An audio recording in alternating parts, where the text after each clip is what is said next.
went in the back slope. We could see the valley to the slope.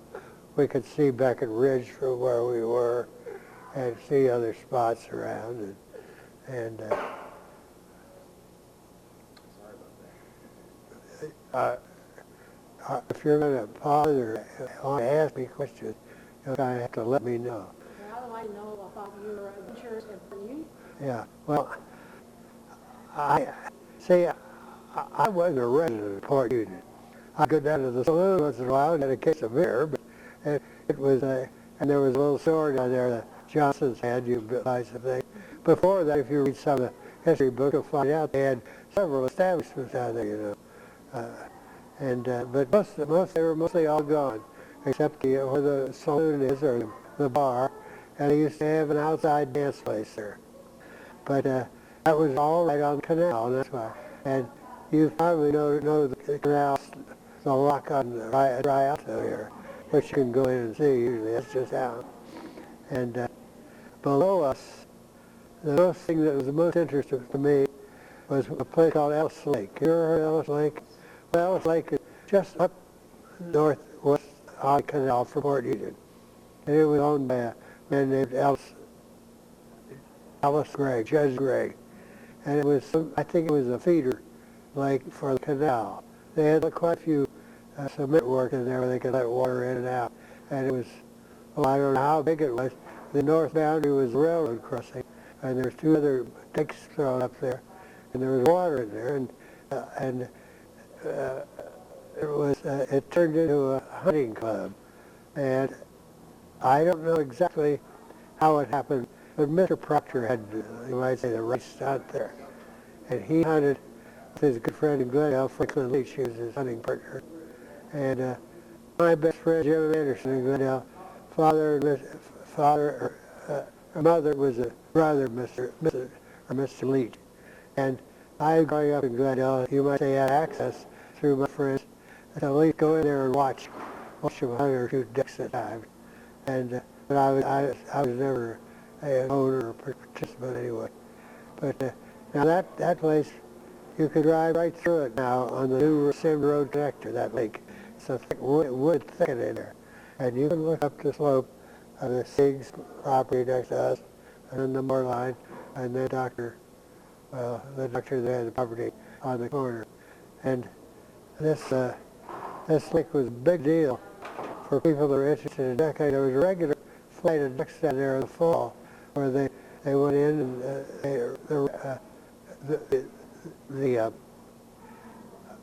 members of the club, which were probably 2 or 3, could shoot their limit of ducks, 15 ducks. You wouldn't see 15 ducks in a year down there now, see. But it was very fascinating. You know, all that bottom land along the canal was, you know, there were ice ponds along the canal, and that made it a place for people to fish. Well, we could move, fish and do other outdoor sports. They cut ice on the ice ponds. I don't know whether they cut it on Ellis Lake or not. They were ponds strewn along there just up north next to 3rd Road. There were ponds, and then there were ponds upon the next place where they had a preserve, the next road up. I can't remember all the names correctly. And it was really quite nice country, you know, because they had those good farms there, and they had they didn't bust them, pick them all up. I mean, they were nice farms. And we, of course, came in after the old Moerlein family had it, see, because my wife married Jacob Moerlein, in 27 or 26. I can remember when, this is a funny little incident. I lived in Glendale riding around a bicycle with my friends, riding up Port Union Road, and I could see a building in this house up there. This is a big house, 27 roofs. And I remember one of the buildings up there, my goodness. And it wasn't until 1951 that I settled down and lived there for 50 years. In no way did I imagine myself going in this. So there's been a lot of sentimental touches about that place as far as I'm concerned. My wife married Jacob Moerlein, and he was killed in an auto accident, and his son was only like a baby. And later she married Carl Hilker from Cincinnati, and they had a boy, Carl Hilker, who now lives on Brewer Road. He was like 70 years old now. He doesn't look 70 years old. He'd been flying a lot, flew a lot out of Hogan's Airport up there. Did you ever like go down to Union doing shopping or? Well, we used to go to Johnson's, one little store. There were some brick houses there, just as you came down Pretty Union Road, where the gas station, or the drive-in station is there, right in there. But we would only buy things like on a Sunday when something was closed. Remember when the stores were closed on Sunday? Kroger and all that. So, well, if you needed a little stuff, you had to look around. They didn't have all these stops for gas and beer and so forth they had nowadays. And we'd go in there to the Johnsons, and we'd go over to Johnny's bar once in a while and buy a case of beer and so forth. I don't know if I could talk for a long time. I don't know how to. One year I raised some zucchini in the garden. You know what zucchini are? Well, people didn't know what zucchini was 50 years ago. I don't think you remember. They didn't raise broccoli and zucchini. Well, I bought a package of it. I put it in a row from out here to the office over here. They just kept growing. They kept growing. Little ones and big ones. I never seen them before, but we get to like them. So I put a whole bunch of them in a bushel basket. I took them down to Johnny's, and I said, here, try these out. So he took them, and he went in the back and bought out a case of beer and give it to me. Good trade. That's a good fair trade, yeah. But I did some of the residents in Fort Union, but not the original residents.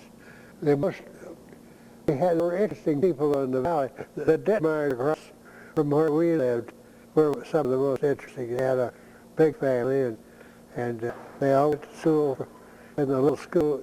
Well, the school right there that was on 747 on the slope of the hill before you get into Port Union. They all went to school there, but I don't think they went very long, because they were from an old German family. Papa made them all work, and they all worked.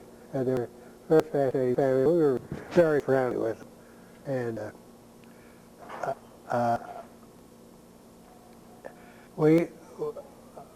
wife and I were very active there in that we entertained people and so forth, not lavishly, but we had a nice place. It's just up on a ridge. You could have a picnic or do almost anything up there. And all a nice thing, because you look around, see the traffic, see that odd car. A few statements of maybe. My wife used to have a horse or two, and she this is before I married, she occasionally would ride to Glendale, down 747, 5 or 6 miles down there, and then she'd park her car at the grocery store. They usually deliver the groceries, you know, and then she'd ride her back up Route 4. And you can't do those things anymore. And so I still have a heart in Glendale. I was pretty much a regular at Christ Church Glendale. My father was a minister at the Episcopal Church, shared out on top of the hill. And I grew up in that big stone house. You know that big stone house, the rectory? Well, that was built for Mrs. Benedict. And Mrs. Benedict was Mr. Proctor's sister. So they built a big house. Or she married a minister. Did you ever go to the little church in Fort Union? I think it might be a Methodist church, I'm not sure. No, but I knew occasionally some of the people there.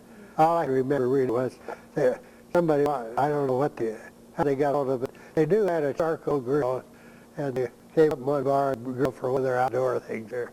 You know, they had a little park in back of that public area in there. They would use that sometimes. No, but You had mentioned earlier that you knew Powel Crosley. Yeah, I knew Powel. Could you tell us a little bit about Mr. Crosley? Well, How you came to know I knew him through my wife, Ella Hilker, Ella Moerlein Hilker, Symons. You can see out where you are. She knew him, and I think he was a little bit attracted with her. I'm sure he was. But his wife died, and then he was I think he was looking for more friends. He had knew a lot of people, but he didn't have worlds of friends streaming around him. And we met him. I met him through my wife, and we went over to his place a lot. He used to have a friend, Mrs. Morton, who lived in what we call the Pease Farm. Do you remember the Pease Farm in Route 4? Well, they bought that farm, her family did, her husband. And he was a friend of hers, so we would stop, because it was a hop from our farm to her farm across Route 4. Then we drive over to his house in College Hill, and then we drive down to the ball game. And then if it was Sunday, a doubleheader, he didn't like doubleheaders. Sometimes we'd go home in the middle of it. They would come back to our place and we'd cook a steak out there we'd cook a steak out on the front yard there and have a nice quiet picnic. So Did he ever share any of his radio interests with you? well, he'd talk a little about the radio. He'd talk about some of the beginnings and things such as that, how he experimented around. And I would hear a lot of conversation that he had casually with some of his friends or business friends and relatives other than his home. And he was mechanically he was a pretty smart guy. He was always thinking ahead of things and so forth. I can remember him talking to his son-in-law, Stan Cassidy, you know, that married his daughter. He was talking about, first he might have read about the ballparks with a removable top. He would talk about see what you can find out about it. He was also very interested in getting his son-in-law to see what he could do about finding out how other cities and things had public backing for ballparks. They didn't have any. Now they're building 400 million things right in Cincinnati. Well, he would have been in his door if he had one of them. But he liked ball. He liked the ball club. I'll tell you that. If we go away, I'd go away, or we go away together on a trip. He'd have them telegraph the scores and who would pitch and who hit the home runs. That was always that thing at the end of the day. He and I had similar interests. That I like to fish, and he liked to fish too. But he liked somebody to go along that he could go home and I could stay out fishing with my wife if I wanted to. The two of us were very flexible. He didn't have any difficulties with personality problems and all that. I'd pull his leg a little bit on anything I could get, but he'd ignore me usually. See, I was almost his son's age. As a matter of fact, his son went over to Hughes High School one year when I was over there. But time a little bit evens things up, you know, in certain sense. And we had a nice association together.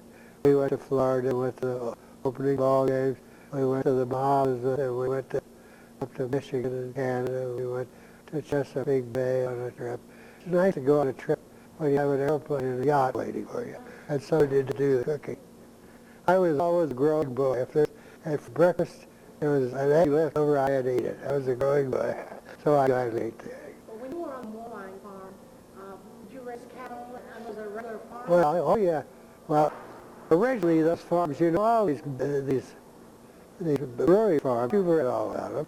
They all used farms for resting their horses, and you know the stable and all that. That was a big deal.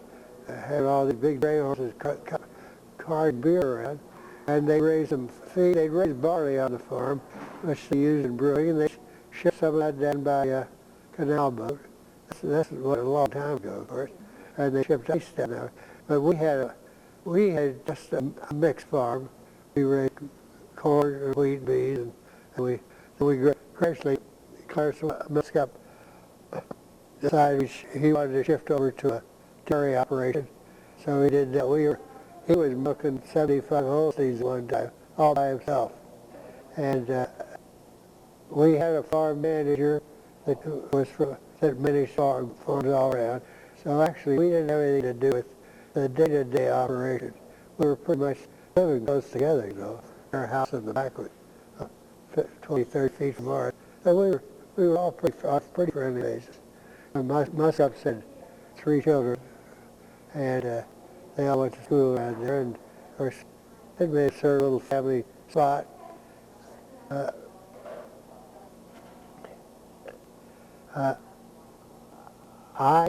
My wife and I liked it. It was a big place. It was pretty hard to maintain, and with help of these, we did a lot of work. I used to cut most of the lawn for until I got older, and I remember at one time, I always brag about it. I used to wash windows up there. They were all leaded glass windows. Like, I counted them one year. That's the last time I counted them. I washed 671 pages. I said I quit. Once I put the ladder away, for some reason I never got it out again. But it took, I just learned there was a chore unless you had a lot of servants. Now when I first got there, my wife, they had more servants. You could hire people for $1 a day back in those days. And you can't do that now. And we had a beautiful garden and so forth, and we also had a vegetable garden, and we had several ponds built on the farm after I got up there. And we put some new trees on the lane. Originally the trees on the lane were elm trees. They looked great, but all the elms died, you know. And the reeds, they died. And then we finally got Mr.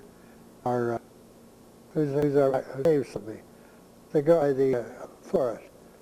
Right down Glendale up here. Oh, the big man. Well, it doesn't matter. He was an interesting man. But we planted all new trees on the lane. We planted all different kinds of oak trees to fit the area. So it made it kind of a nice interest in the whole farm. So, it's an ideal place to live if you like solitude. My wife used to say if one car came up the road, it was coming to our place. And now, I can remember sitting on the porch out there by myself when I wasn't moving around too well. I'd count the cars occasionally. And in the evening, they'd average 5,000 or 6,000 an hour now. If you went down to get out your front gate, you had to wait. But you didn't have to do that before. So, living there was quite nice, but it was different. It used to be a little alone and so forth. But my wife, she had unfortunately broke her hip, and she broke another one, and that was too much for her. So she passed away, and I stayed there for quite a while before I moved away. I moved over here to a house that my other son has. They built a large house out in the woods and had a nice rich house that I moved into and stayed there until I got indisposed. I couldn't handle it, so I'm here now. I think I'll get back. The life around the place, you know, if you've been there 50 years, you can talk for 50 hours without any problem at all.